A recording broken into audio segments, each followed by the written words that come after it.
Assalamualaikum warahmatullahi wabarakatuh. Hello everyone, let me introduce myself. My name is Resti Trismayanti, serial number 24 from class M233. Here I will explain a little about what we need to understand from the material that has been presented by Group 1, Group 2, and Group 3. Okay, let's go straight to the material from Group 1, namely a summary of the material characteristic of young learners in the ESP for Primary Teacher course. Understanding Character and Characteristic. Karakter adalah sifat bawaan, kepribadian, dan moral seseorang yang relatif stabil. Sedangkan karakteristik adalah sifat khas yang melekat pada individu atau suatu objek. Next, characteristic of elementary school age children. Anak usia SD dibagi menjadi dua kelompok. Yang pertama yaitu masa kelas rendah pada 6 atau 7 sampai 9 atau 10 tahun. Mereka mengalami prestasi akademik berkaitan erat dengan kondisi fisik. Mereka senang bermain dan membandingkan diri dengan teman sebaya. Mereka menghendaki nilai bagus tanpa mempertimbangkan usaha. Selanjutnya yaitu masa kelas tinggi pada 9 atau 10 sampai 12 atau 13 tahun. Mereka mulai realistis dan memiliki minat khusus pada mata pelajaran tertentu. Mereka mampu menyelesaikan tugas secara mandiri. Mereka lebih aktif dalam berkelompok dan membuat aturan sendiri dalam permainan. Selanjutnya yaitu perkembangan fisik, sosial, dan emosional. Physical, social, and emotional development. Yang pertama yaitu perkembangan fisik motorik. Anak usia SD mengalami perkembangan motorik halus, menulis, menggambar, dan motorik kasar yaitu olahraga atau permainan fisik. Mereka memiliki aktivitas fisik yang sangat penting untuk mendukung proses belajar. Yang kedua yaitu perkembangan sosial. Anak mulai berinteraksi lebih luas dengan teman sebaya.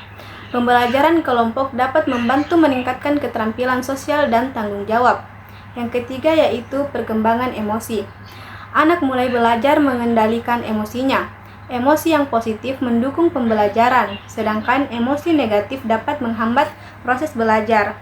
So, anak usia SD memiliki karakteristik unik seperti senang bermain, bergerak, bekerja dalam kelompok, dan belajar secara langsung. Guru perlu memahami karakteristik ini untuk menerapkan metode pembelajaran yang efektif, seperti pembelajaran berbasis permainan dan aktivitas interaktif.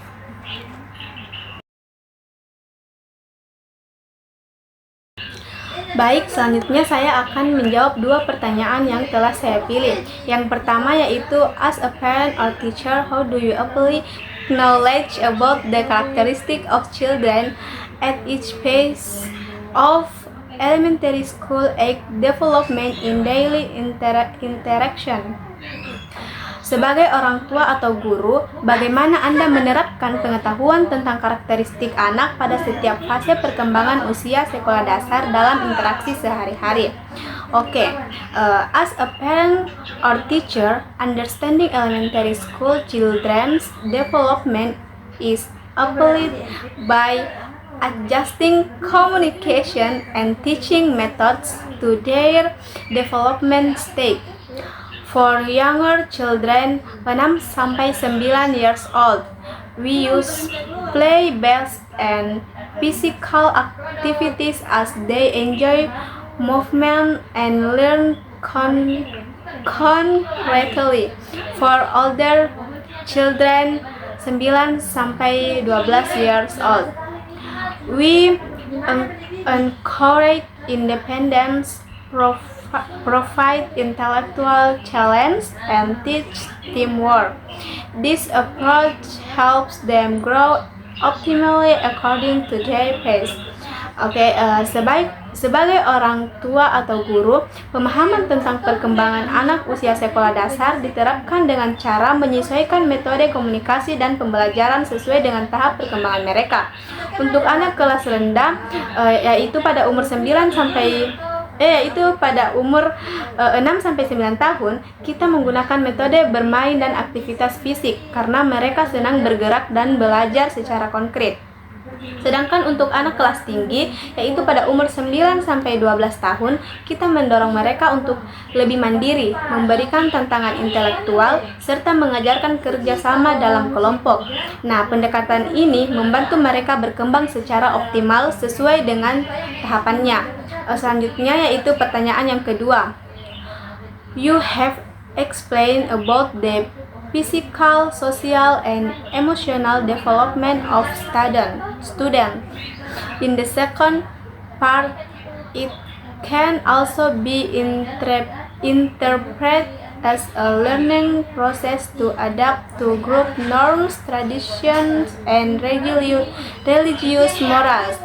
Please give an example that illustrates the statement.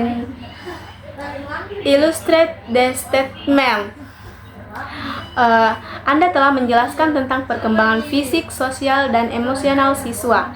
Pada bagian kedua, dapat juga diartikan sebagai proses belajar untuk beradaptasi dengan norma kelompok, adat istiadat, dan moral agama.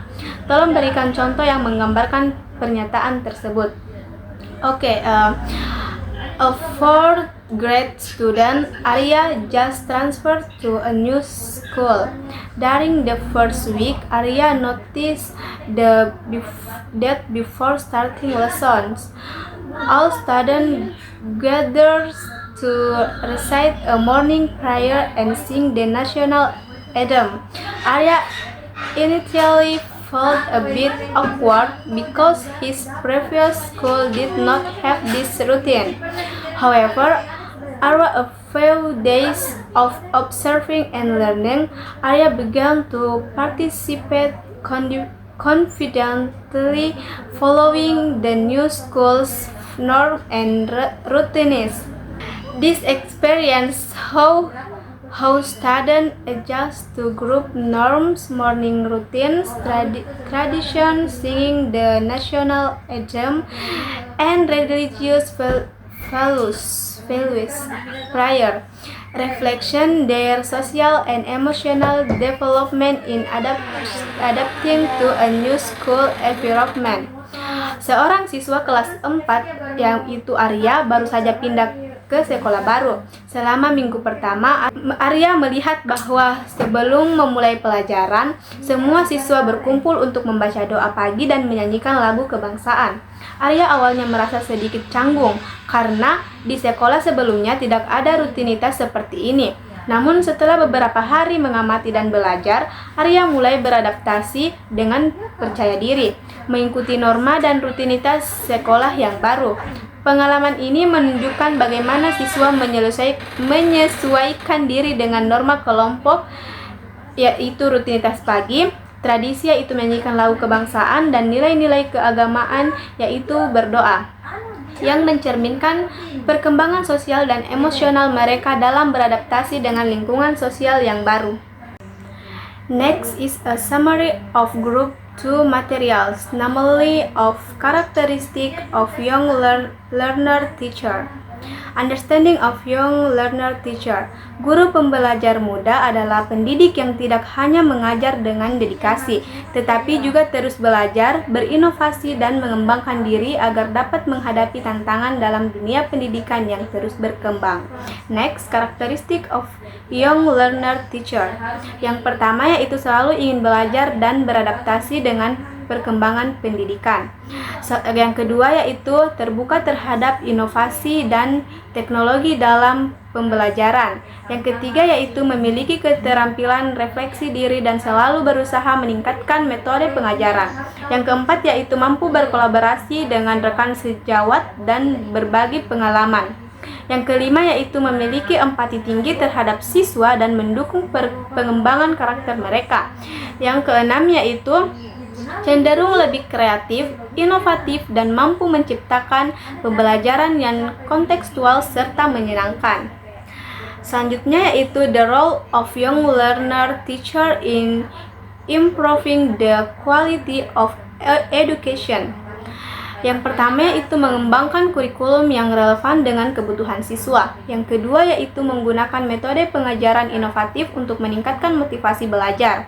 Yang ketiga yaitu membimbing dan membentuk karakter siswa agar lebih mandiri dan bertanggung jawab. Yang keempat yaitu memanfaatkan teknologi dalam pembelajaran untuk menciptakan pengalaman belajar yang lebih efektif. Yang kelima yaitu berkolaborasi dengan orang tua dan masyarakat dalam mendukung pendidikan siswa. Next, challenge faced by teacher of young learners. Yang pertama yaitu kurangnya pengalaman mengajar sehingga sulit mengelola kelas dengan baik. Yang kedua yaitu adaptasi terhadap perubahan kurikulum dan teknologi yang sering berubah dan membutuhkan penyesuaian cepat.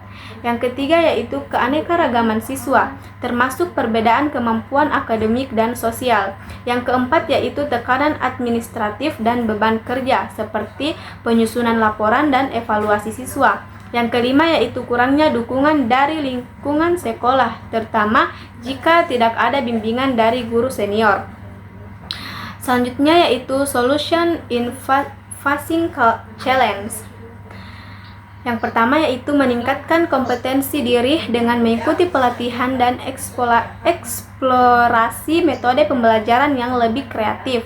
Yang kedua yaitu menguasai teknologi pendidikan dengan menggunakan platform digital seperti Google Classroom, Quizzes, dan media interaktif lainnya. Yang ketiga yaitu membangun jaringan dan relasi, baik dengan sesama guru, siswa, maupun komunitas pendidikan.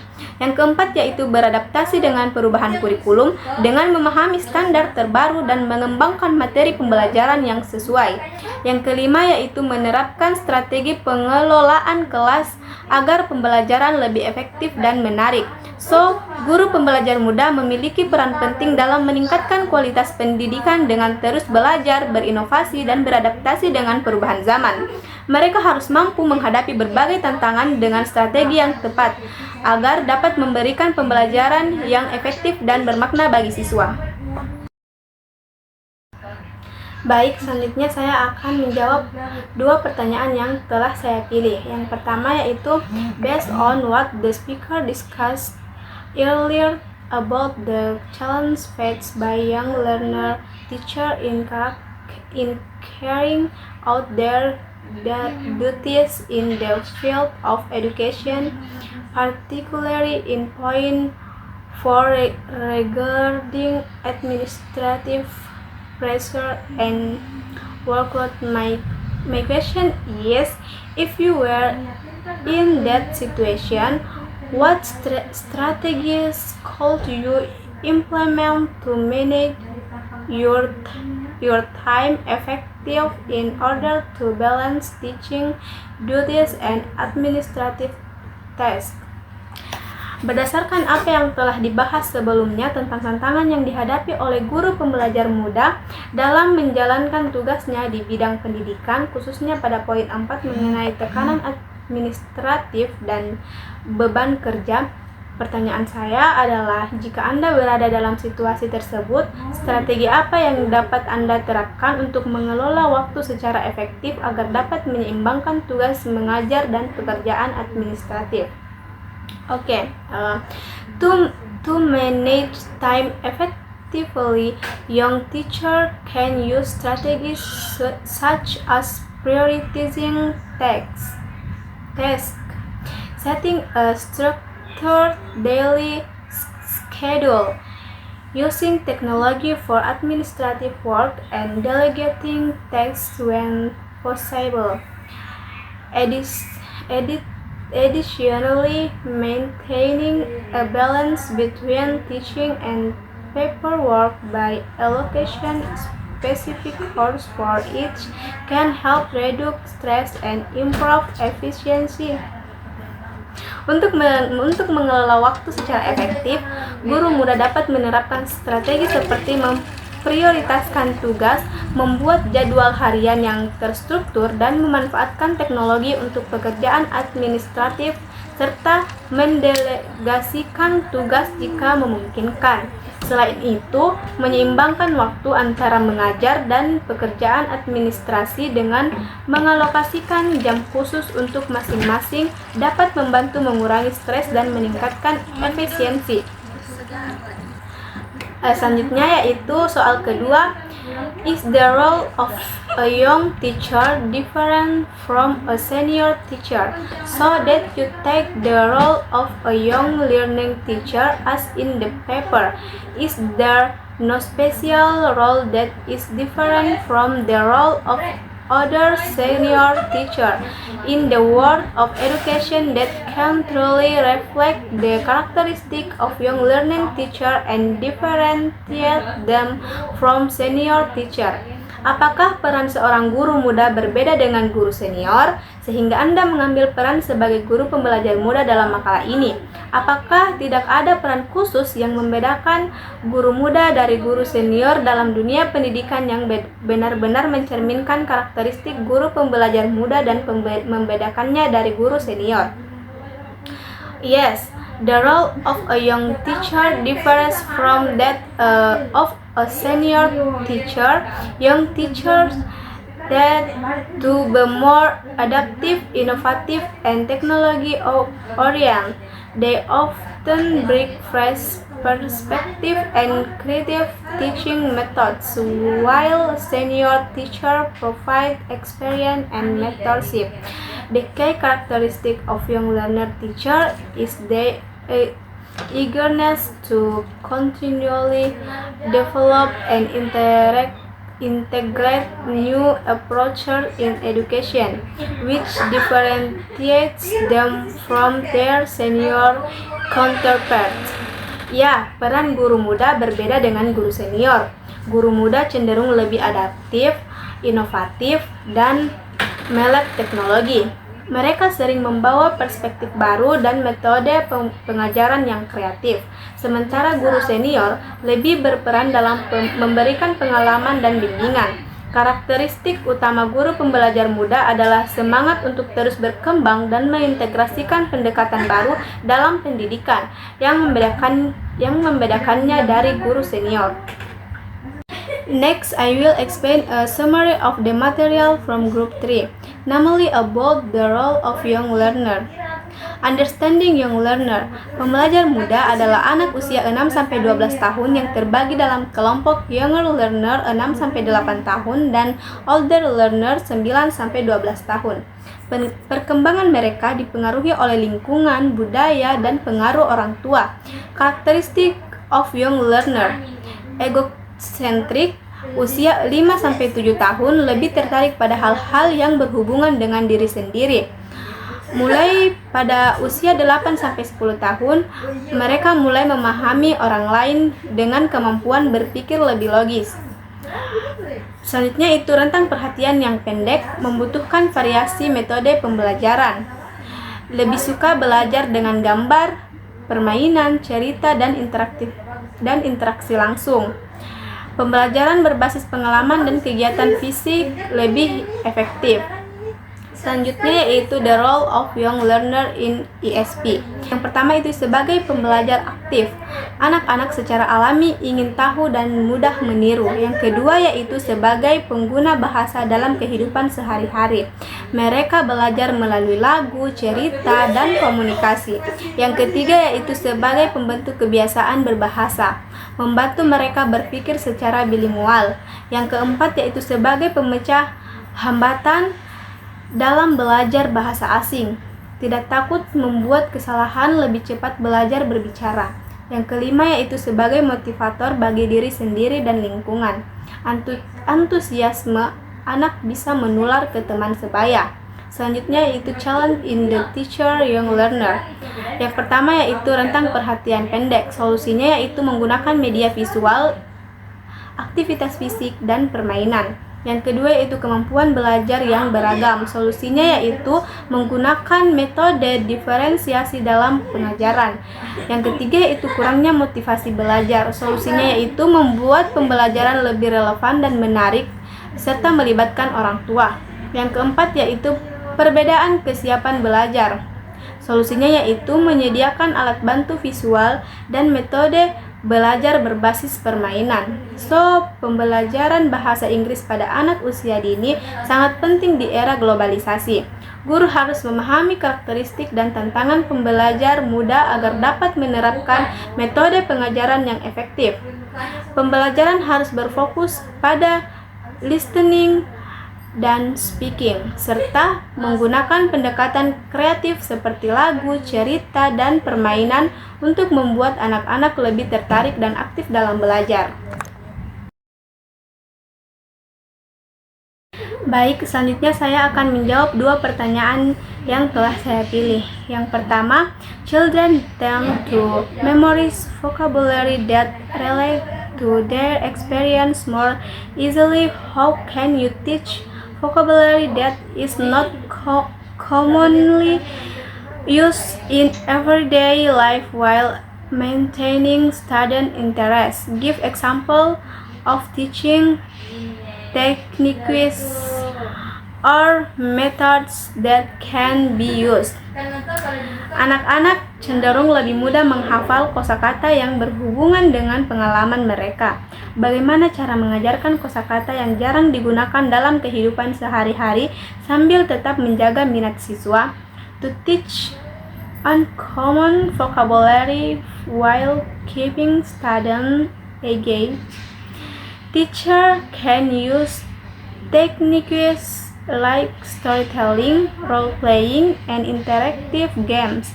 For example, using a story-based approach, teacher can create fictional stories where new vocabulary is natural embedded.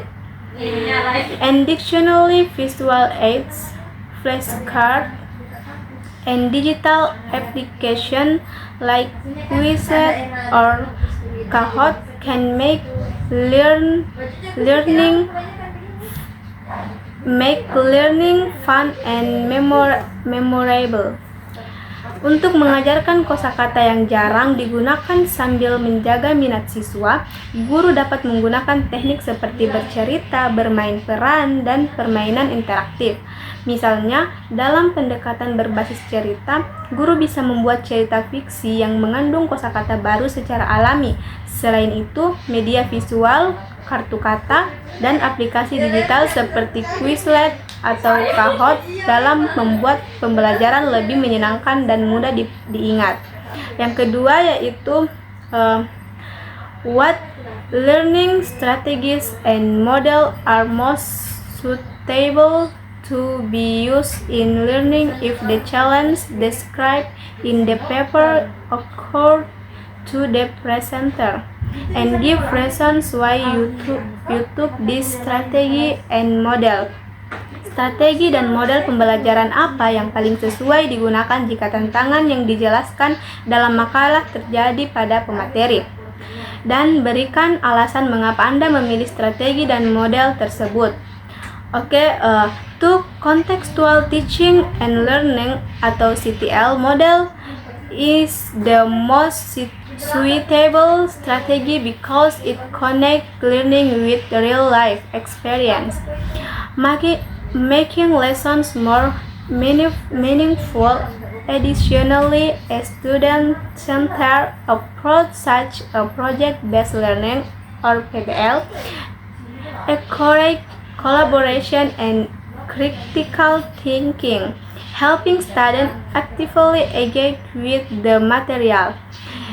This method ensures students remain motivated and can adapt to challenge in learning. Model pembelajaran yang paling sesuai adalah Contextual Teaching and Learning or CTL karena menghubungkan pembelajaran dengan pengalaman nyata sehingga lebih bermakna bagi siswa. Selain itu, pendekatan berpusat pada siswa seperti Project Based Learning or PBL mendorong kerjasama dan berpikir kritis sehingga siswa lebih aktif dalam pembelajaran. Metode ini memastikan siswa tetap termotivasi dan mampu beradaptasi dengan tantangan dalam belajar. That's all I can say. Please forgive me for any shortcoming. Wabillahi taufiq wal hidayah. Wassalamualaikum warahmatullahi wabarakatuh.